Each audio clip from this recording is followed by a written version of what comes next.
Hello and welcome दोस्तों, मैं दीपक और आप देख रहे हो दीपक शेलर यूट्यूब चैनल को। दोस्तों, आपके माइंड में कभी सवाल आया है क्या, क्रेडिट कार्ड कंपनी या फिर क्रेडिट कार्ड जो कंपनी आपको प्रोवाइड करती है, जो बैंक आपको प्रोवाइड करती है, वो किस तरह से कमाती होगी। वैसे तो आप कहीं किसी मॉल पे जाओ या फिर मेट्रो स्टेशन में जाओ, किसी रेलवे स्टेशन में जाओ, तो बैंक के कुछ एग्जीक्यूटिव वहाँ पे खड़े आप लोगों को जरूर से दिखेंगे। किसी बैंक में जाओगे तो वहाँ पे भी वहाँ के एग्जीक्यूटिव आपके पीछे पड़ते कि सर एक क्रेडिट कार्ड ले लो। आप लोगों ने कभी सोचा है कि बाबा क्रेडिट कार्ड कंपनी या फिर बैंक क्रेडिट कार्ड से किस तरह से कमा सकती होगी। दोस्तों, मेरे माइंड में बहुत बार यहाँ पे एक क्वेश्चन आता रहता था कि बाबा क्रेडिट कार्ड कंपनी या फिर क्रेडिट कार्ड जो प्रोवाइडर बैंक है वो किस तरह से कमाती होगी क्रेडिट कार्ड से। तो मैंने बहुत सारा रिसर्च किया, बहुत सारे आर्टिकल्स पढ़े, उसके बाद मैं ये वीडियो आप लोगों के सामने लेकर आ रहा हूँ। तो आज के इस वीडियो में हम प्रॉपरली जाने के बाबा क्रेडिट कार्ड कंपनी या फिर क्रेडिट कार्ड इश्यूअर बैंक आप लोगों से यहाँ पे किस तरह से पैसे कमाती है या फिर क्रेडिट कार्ड से किस तरह से कंपनी पैसे कमाती है। टोटली हम क्रेडिट कार्ड का बिजनेस मॉडल किस तरह से काम करता है ये जानने की कोशिश करेंगे इस वीडियो में। तो चलिए इस वीडियो को शुरू कर दें। तो दोस्तों, हम धीरे धीरे करके सारे वो पॉइंट यहाँ पे जानने की कोशिश करेंगे जिन पॉइंट की मदद से यहाँ पे बैंक पैसे कमाती है, आप लोगों को समझ में आ जाएगा। सबसे पहले तो एनुअल फी। आप लोग बोलोगे कि बाबा बैंक यहाँ पे कुछ क्रेडिट कार्ड तो लाइफ टाइम फ्री पे प्रोवाइड करती है। वैसे तो मेरे भी पास कुछ लाइफ टाइम फ्री वाले क्रेडिट कार्ड है, बट यहाँ पे बहुत सारे क्रेडिट कार्ड पे एनुअल फी लगती है। हर साल यहाँ पे आप लोगों को एनुअल फी देनी पड़ती है। उससे भी क्रेडिट कार्ड कंपनी यहाँ पे कुछ ना कुछ यहाँ पे अर्निंग कर लेती है। अगर आप बोलोगे कि बाबा ऐसा बात नहीं, कि बाबा आप लोग बोलोगे कि मेरे पास तो जो क्रेडिट कार्ड एक ही क्रेडिट कार्ड है वो भी टोटली लाइफ टाइम फ्री है, तो यहाँ पे बैंक कैसे कमाएगी। तो वो जानने के लिए हमें जाना पड़ेगा दूसरे पॉइंट की ओर। दूसरा पॉइंट है यहाँ पे कैश विड्रॉल चार्जेस। वैसे तो क्रेडिट कार्ड बना हुआ है शॉपिंग करने के लिए, ऑनलाइन शॉपिंग के लिए, ऑफलाइन शॉपिंग के लिए, बट यहाँ पे अगर आप क्रेडिट कार्ड से यहाँ पे कैश विड्रॉल करते हो एटीएम में जाके, तो आप लोगों को पता होगा कि कैश विड्रॉल पे आप लोगों को बाहरी भरकम चार्जेस देने पड़ते हैं। और कभी ना कभी आपके पास कोई ना कोई ऐसी इमरजेंसी आती है कि आपके पास क्रेडिट कार्ड होता है और पैसे नहीं होते और पैसे की बहुत ज़्यादा ज़रूरत होती, तो आप ज़्यादा सोचते नहीं, सीधा कार्ड यहाँ पे मशीन में डालते हो और यहाँ पे कैश विड्रॉल कर लेते हो। तो उसके ऊपर यहाँ पे आप लोगों को स्टार्टिंग में कितना चार्जेस लगते हैं और उसके ऊपर आप लोगों को रेट ऑफ इंटरेस्ट भी लगता रहता है जब तक आप इसे पेड नहीं करते।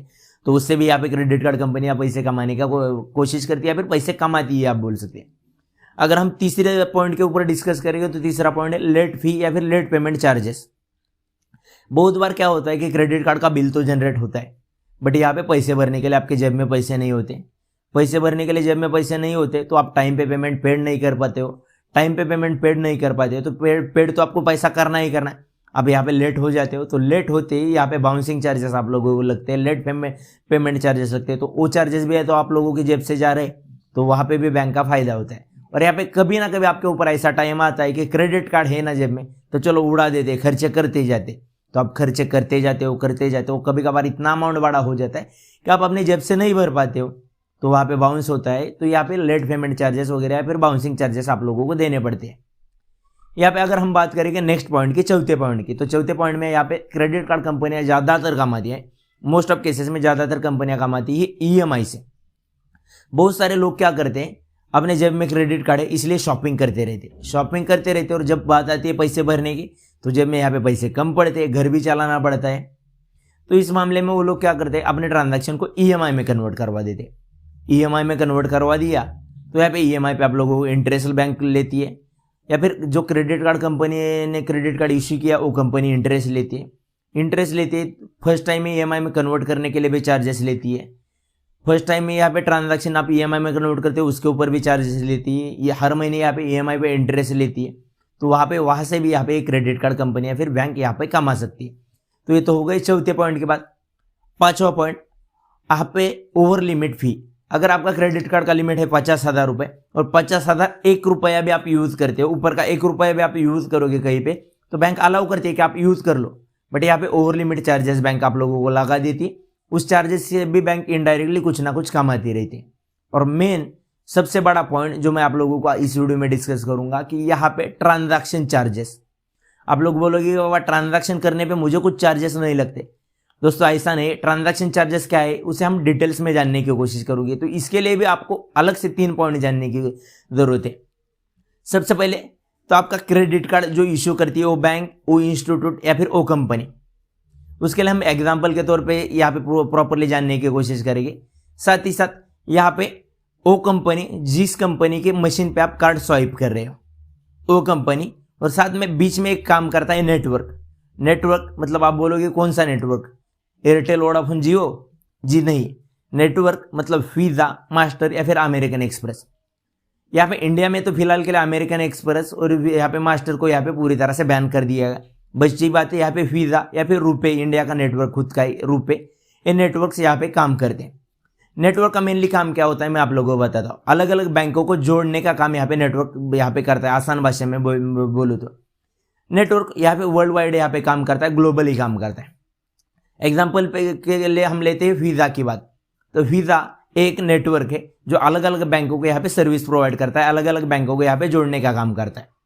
तो यहाँ पे एक एग्जांपल से समझते हैं कि बाबा एक्चुअल में ट्रांजैक्शन चार्जेस कैसे लगते हैं या फिर ट्रांजैक्शन चार्जेस से बैंक कैसे कमाती है। तो एग्जांपल के लिए हम मानते हैं कि बाबा मेरे पास एक आईसीआईसीआई बैंक का वीज़ा का एक क्रेडिट कार्ड है। मेरे पास आईसीआईसीआई बैंक का एक क्रेडिट कार्ड है। हर एक बैंक के क्रेडिट कार्ड को किसी ना किसी नेटवर्क के साथ टाइप होता है, जो रुपए हो सकता है, मास्टर कार्ड हो सकता है, अमेरिकन एक्सप्रेस हो सकता है, वीज़ा हो सकता है। तो यहाँ पे मान लेते कि मेरे पास एक आईसीआईसीआई बैंक का क्रेडिट कार्ड है और उस क्रेडिट कार्ड से मैं किसी दुकान में जाके शॉपिंग कर रहा हूँ। किसी दुकान में जाके मैं 100 रुपये की चॉकलेट परचेस कर लेता हूँ। चलो चॉकलेट की बात आ गई तो मुंह में पानी तो आ जाएगा आप लोगों के। चलो 100 रुपये की चॉकलेट मैंने परचेस कर लिया और यहाँ पे मैंने वहाँ पे कार्ड स्वाइप कर लिया। तो कार्ड स्वाइप कर लिया मैंने, मेरा क्रेडिट कार्ड स्वाइप कर लिया आईसीआईसीआई बैंक का। बट वहाँ पे एक मशीन लगा हुआ था, जिस मशीन में आपने कार्ड स्वाइप किया वो मशीन था एग्जाम्पल के लिए एसबीआई बैंक का। तो एसबीआई बैंक ने वहाँ पे वो ट्रांजैक्शन भेजा वीज़ा के पास। वीज़ा ने उस ट्रांजैक्शन को ऑथेंटिकेट किया कि बाबा कार्ड जिन्होंने मतलब आपके यहाँ पे एसबीआई ने भी ऑथेंटिकेट कर दिया कि एक कार्ड जेन्युइन है आईसीआईसीआई बैंक का। वीज़ा नेटवर्क ने कनेक्ट करवाया कि बाबा उस कार्ड में लिमिट वगैरह प्रोवाइड है, ऑलरेडी उसका लिमिट 100 रुपये का अवेलेबल है, तो यहाँ पे ट्रांजैक्शन कर सकते हैं। तो ट्रांजैक्शन आपका ऑथेंटिकेट हो जाएगा और 100 रुपये आपके अकाउंट से वहाँ से तो कट जाएगा क्रेडिट कार्ड से, और यहाँ पे एक स्लिप जनरेट हो जाएगा। तो ये काम किसने किया? नेटवर्क ने काम किया बीच में, वीज़ा नेटवर्क ने। और साथ ही साथ उस मशीन ने काम कर दिया।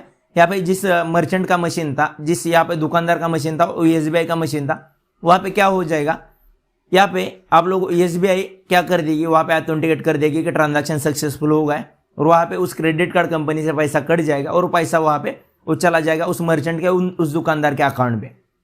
तो वो बैंक क्या करती है, एसबीआई का जो आपने मशीन यूज़ किया था वो बैंक क्या काम करती है, वहाँ पे आपने 100 रुपये का ट्रांजैक्शन किया तो उसके अकाउंट में 97.50 रुपीज़ यहाँ पे देने का काम करेगी। 97.50 रुपीज़ या फिर 98 रुपीज़ देने का काम करेगी। वो पैसे जाएंगे उसके अकाउंट में। तो वो जो 2 रुपये 50 पैसे का या फिर 2 रुपये का जो कुछ घाटा हुआ है, वो घाटा किसका होता है? वो दुकानदार का होता है। एक्चुअली उसे घाटा नहीं कहते, क्योंकि दुकानदार भी वहाँ पे सामान बेच रहा है, तो उसके पीछे दुकानदार का भी फायदा होता है। तो इसीलिए दुकानदार अपने पास मशीन्स लगते हैं और मशीन के पीछे उनको हर एक ट्रांजैक्शन पे 2% के आसपास अराउंड वो अमाउंट, थोड़ा बहुत आगे पीछे हो सकता है, थोड़ा बहुत कम ज़्यादा हो सकता है, पर उतना अमाउंट उन्हें यहाँ पे बैंक को प्रोवाइड करना पड़ता है। तो यहाँ पे जो 2 रुपये 50 पैसे वो कटे, यहाँ पे एक्स्ट्रा गए, वो कैसे गए, कहाँ पे गए, उसके बारे में हम जानने की कोशिश करते हैं। तो सबसे पहले एक क्या हुआ, ये ट्रांजैक्शन हुआ, उसके बाद आपका एक बिल जनरेट होता है। बिलिंग डेट में आपके बिलिंग डेट को एक बिल जनरेट हुआ, आपको 100 रुपये का बिल आ गया। बट आपकी आईसीआईसीआई बैंक क्या करेगी, वहाँ पे 98 रुपीज़ वहाँ पे वो उस ट्रांजैक्शन की यहाँ पे पेड कर देगी। 98 रुपीज़ वहाँ पे आईसीआईसीआई बैंक पेड कर देगी। आप वहाँ पे आईसीआईसीआई बैंक को 100 रुपये पेड करोगे। यहाँ पे बैंक क्या करेगी, 98 रुपीज़ पेड करके 2 रुपये यहाँ पे बैंक अपने को रख देगी। 2 रुपये अपने को रख देगी, बाकी अमाउंट तो वहाँ पे उस एसबीआई बैंक की तरफ से वहाँ पे उस मर्चेंट के अकाउंट में चला गया। एसबीआई क्या करेगी, ऊपर के 50 पैसे अपने को रख देगी। बाद में आप बात करोगे बाबा नेटवर्क का क्या है, नेटवर्क कैसे कमाते हैं? तो नेटवर्क के साथ ऑलरेडी बैंक को टाइप हुए होते और यहाँ पे बैंक ट्रांजैक्शन के हिसाब से या फिर कुछ टाइम पीरियड के हिसाब से उसका अलग से यहाँ पे कॉस्टिंग, यहाँ पे अलग से पैसा यहाँ पे पेड करते। तो इस तरह से ये नेटवर्क काम करता है। और यहाँ पे जो ट्रांजैक्शन के ऊपर यहाँ पे मोस्ट ऑफ केसेस में यहाँ पे जिस बैंक का क्रेडिट कार्ड है वो बैंक यहाँ पे पैसे कमाती है। तो यही एक मतलब सिंपली लैंग्वेज में मैंने समझाने की कोशिश की कि बाबा क्रेडिट कार्ड कंपनी या फिर क्रेडिट कार्ड बैंक किस तरह से पैसे कमाती है। तो इसके ऊपर मुझे बहुत सारे आर्टिकल पढ़ने पड़े और उसके बाद जाके मैं फाइनली वीडियोस आपके सामने दे रहा हूँ। तो दोस्तों देखिए, ऐसे इंफॉर्मेटिव वीडियोस मैं आप लोगों के लिए लेकर आता रहता हूँ। तो ऐसे वीडियोस पाने के लिए आप लोगों को क्या करना पड़ेगा, बस हमारे चैनल को सब्सक्राइब करके रखना पड़ेगा और आगे आने वाले बेल आइकन को क्लिक करके ऑल नोटिफिकेशन पे क्लिक करना पड़ेगा। दोस्तों ऐसे मैंने कुछ interested informative credit card related video channel पे बनाए। उन वीडियोज़ के लिंक मैं आप लोगों को नीचे डिस्क्रिप्शन में दे दूंगा या फिर लास्ट में आप लोगों को यहाँ पे स्क्रीन पे आपके शो हो रहे होंगे। बस आज के इस वीडियो में इतना है दोस्तों। थैंक यू, जय हिंद, वंदे मातरम।